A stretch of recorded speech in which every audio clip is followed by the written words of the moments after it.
ऐसी करूंगा इसको एकदम वीडियो क्लिप की आएगी। क्या डार के था मैं लूंगा तो कथा सुने सब और बढ़िया कथा होगी है। ये बता रहा हूं इसको, ये गुट बनती नहीं है।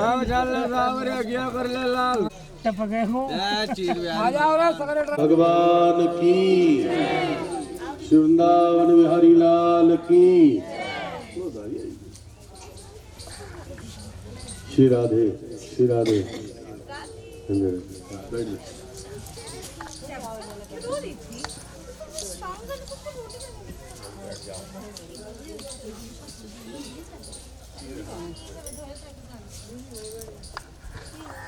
गोविंद हरे मुरारे, हे नाथ नारायण वासुदेव।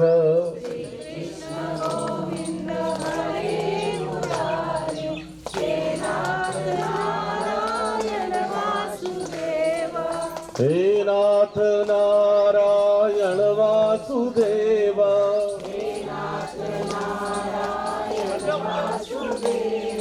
हे नाथ नारायण वासुदेव।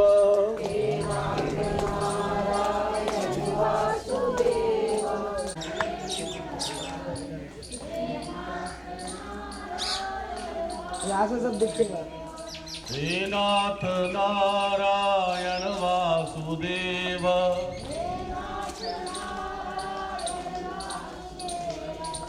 हे नाथ नारायण वासुदेव।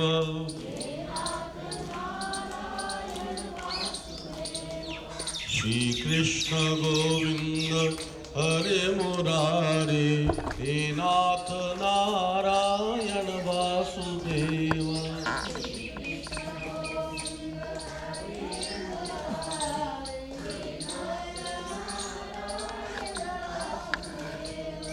चीर घाट बिहारी भगवान की, यमुना मैया की। हम सब 84 कोस परिक्रमा के अंतर्गत इस समय चीर घाट पर बैठे हैं। ठीक यमुना का तट है। यमुना मैया भक्ति प्रदायिनी है। यमुना, गंगा, सरस्वती, इनमें गंगा साक्षात ज्ञान प्रदायिनी है और सरस्वती वैराग्य स्वरूपा है और श्री यमुना मैया भक्ति स्वरूपा है। इन तीनों के किनारे प्राय जिन जिन बृहद कथाओं का आयोजन हुआ, जहाँ जहाँ बड़े बड़े सत्संग हुए, जहाँ जहाँ भगवत चर्चा हुई है, प्राय आपने अनुभव किया होगा और देखा होगा कि इन तीन नदियों के तट पर ही सभी महापुरुषों के बड़े बड़े अनुष्ठान, बड़े बड़े यज्ञ, बड़ी बड़ी कथाओं का आयोजन हुआ। तो यमुना भक्ति प्रदायिनी है। जिस समय श्री नारद जी महाराज ने ध्रुव को कहा कि मथुरा वृंदावन में यमुना के किनारे चले जाओ, भक्ति स्वरूपा यमुना के तट पर अगर अल्प साधना भी होगी तो तुम्हें कृष्ण प्रेम मिलेगा, कृष्ण चरणों का अनुराग प्राप्त होगा। अब जिस चीर घाट पर हम बैठे हैं, यहाँ पर आप देख रहे हैं कि वस्त्र लटक रहे हैं और पीछे काफी मात्रा में वस्त्र रखे भी हैं। ये वही स्थान है।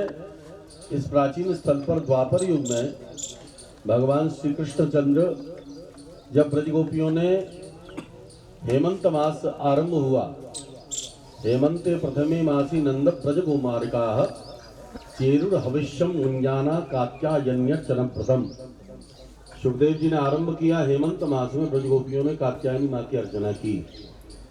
हमारे ब्रज में माँ भगवती जगत जननी कात्यायनी के अर्चन का विशेष महात्म्य है। बल्कि भगवत आराधना में शक्ति आराधना अत्यंत आवश्यक ही है। कृष्ण, राम, इन दोनों की कृपा को प्राप्त करने के लिए पहले जिसने इन दोनों को पाया, पहले शक्ति की आराधना करी, पहले माँ की शरण में गए, तब इन्हें राम और कृष्ण मिले। राम जी को प्राप्त करने के लिए सीता जी ने भी माँ की आराधना की। माँ ने प्रसन्न होकर उन्हें आशीर्वाद दिया। मनुजाहि राचहु मिलहि सौवरु, सहज सुंदर सावरो, करुणा निधान सुजानशील, स्नेह जानत रावरो। एहि भांति गौरी असीस सुनिसिय सहित हिय, हर सिंहली तुलसी भवानी पूज पुनि पुनि मुदित मन मंदिर चली। मनु जाहि राचेउ मिले सोवरु। माँ ने आशीर्वाद दिया, तुम्हारे मन के मुताबिक वर तुम्हें प्राप्त होगा। तो सीता जी ने माँ की आराधना की, रुक्मिणी ने जी भी भगवान की आराधना की। रुक्मिणी ने अपने पत्र में ही भगवान से 7 श्लोकों में लिखकर भेजा था कि हमारे राज्य की पूर्व दिशा में माँ भगवती जगत जननी का मंदिर है, मैं वहीं पर पूजा करती हुई आपको मिलूंगी, आप वहीं से मुझे लेकर जाइएगा।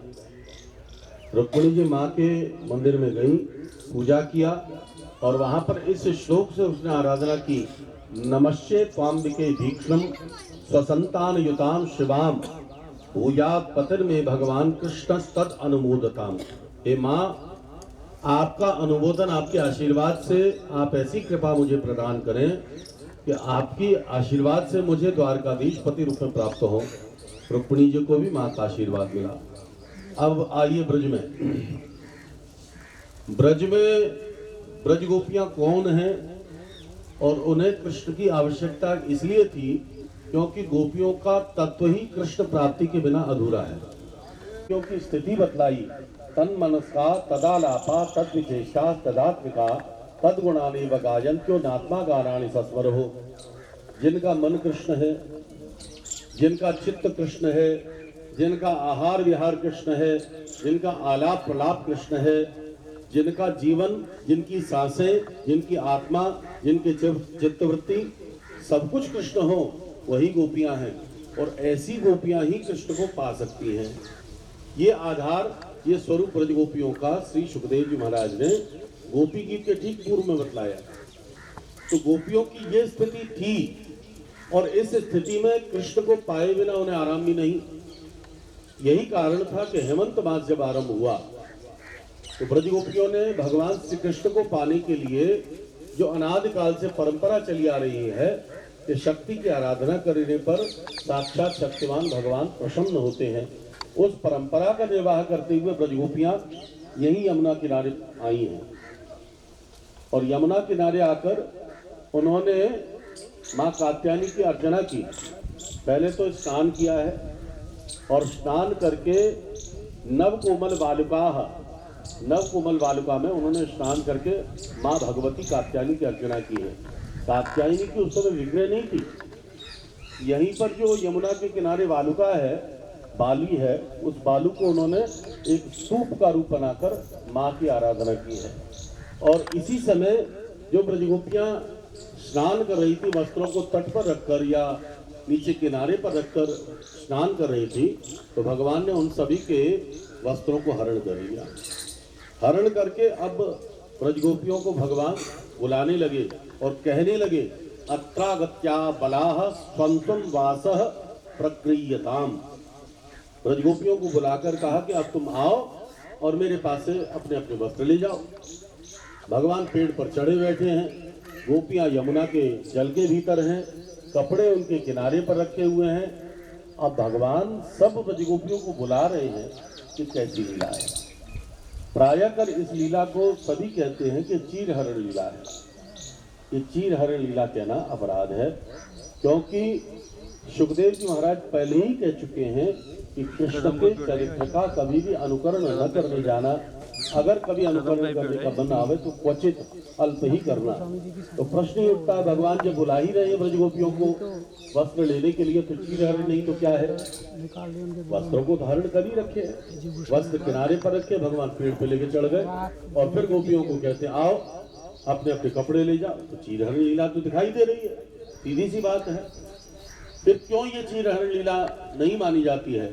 हमारे विद्वानों ने इस चीरहरण लीला को आवरण भंग लीला कहा। वेदांत के अनुसार ये आवरण भंग लीला है। जीव को भगवान की प्राप्ति में दो ही बाधाएं होती है, एक आवरण और एक विक्षेप। विक्षेप होता है जो हमारी साधना में जितनी प्रकार की बाधाएं आती हैं, इस साधना को बाधाओं को पूर्ण करने में भगवान सहयोगी बनते हैं ब्रजगोप। लेकिन ये पर्दा हम हटा नहीं सकते हैं, इस पर्दे को हटाने की ताकत हम में नहीं है। तो कौन हटाएगा जिससे हमारा कृष्ण के साथ में मिलन हो? कृष्ण के साथ हमारा मूल परिचय हो, तो इसको हटाने की ताकत केवल ब्रह्म में है, केवल भगवान में है। यही कारण था कि जीव रूपी ब्रजगोपियां और कृष्ण जो पेड़ पर चढ़े बैठे हैं, जिन ब्रजगोपियों के उन्होंने वस्त्र को हरण किया है, वस्तुतः वो वस्त्र हरण नहीं, वस्तुतः जीवात्मा और परमात्मा के बीच का जो माया का पर्दा है, माया का वस्त्र है, भगवान ने उन गोपियों के माया के वस्त्र को हरण किया और हरण करके अब जो माया रूपी वस्त्र कृष्ण के पास पहुंचा, जब वो वापस लौटाने देना चाह रहे हैं, तो वो वस्त्र नहीं रहे, वो माया नहीं रही, वो माया के साथ अब योग माया बन गई है। जो माया कृष्ण से बहिर्मुख करके संसार की तरफ धकेल दे, वो बहिर्मुखी माया, और वही माया अगर कृष्ण के साथ में मिला दे तो वो योग माया बन जाती है। तो जब तक वो माया संसार से मिलाने वाली रहे, बहिर्मुखी है, और जब वही माया भगवान से मिलाने वाली बन जाए तो योग माया बन जाती है। तो भगवान ने ब्रजगोपियों को जो बुलाकर वस्त्र प्रदान करना चाहा, वो अब वस्त्र नहीं है, वो योग माया है। योग माया के उन वस्त्रों को भगवान ने अपने हाथों से पुकार कर ब्रजगोपियों को दिया। तो यहाँ पर ये चीर हरण लीला नहीं, ये आवरण भंग लीला है।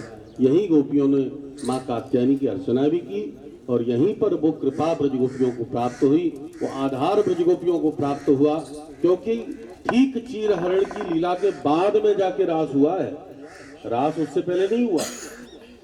रास भगवान श्री कृष्ण के प्रेम की पराकाष्ठा की लीला है, और प्रेम की पराकाष्ठा तक जीव तभी पहुंच सकता है जब उसके बीच का आवरण ये टूट जाए, जब ये आवरण पर्दा ये नष्ट हो जाए, हट जाए। और पर्दा हटाने वाला स्वयं गोविंद ही है। भगवान ने इस माया के पर्दे को हटाया और उन्हें अपनी कृपा और पात्रता प्रदान की, जिस पात्रता से ब्रजगोपियां अब वो अधिकार रखती हैं कि उन्हें कृष्ण के साथ में अब रास का आनंद प्राप्त होगा। ठीक चीर हरण के बाद में रास की लीला हुई है। तो ये वो स्थान है जहाँ कात्यायनी की अर्चना हुई है, और यही वो स्थान है भगवान ने जहाँ पर ब्रजगोपियों को चीर हरण करके आवरण भंग किया है। बोलो चीर हरण बिहारी भगवान की। तो यहाँ माँ की अर्चना का महात्म्य है।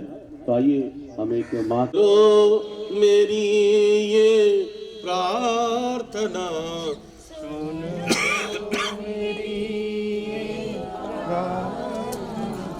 सुन लो मेरी ये प्रार्थना, सुन लो लाया हूँ मैं अब भेंट में, लाया हूँ मैं अब भेंट में, मुझको ही माँ स्वीकारना, मुझको ही माँ मातेश्वरी जगदम्बिके, मातेश्वरी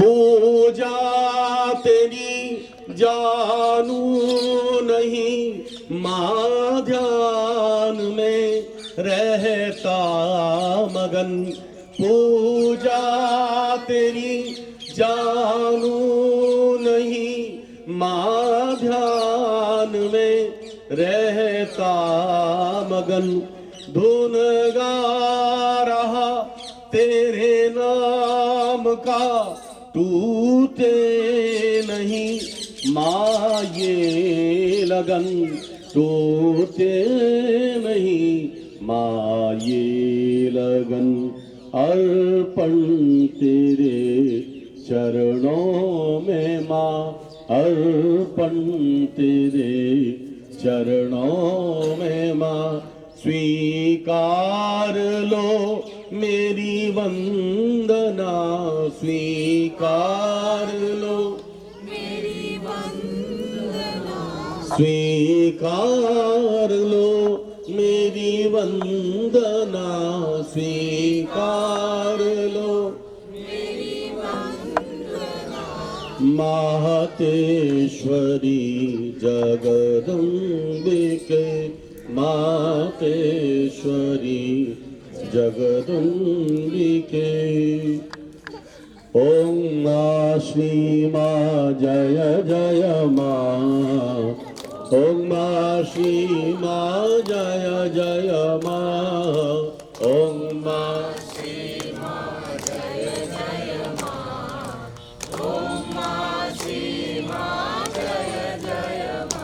मा ओम मा श्री मा जय जय मा ओम मा श्री मा जय जय मा ओम मा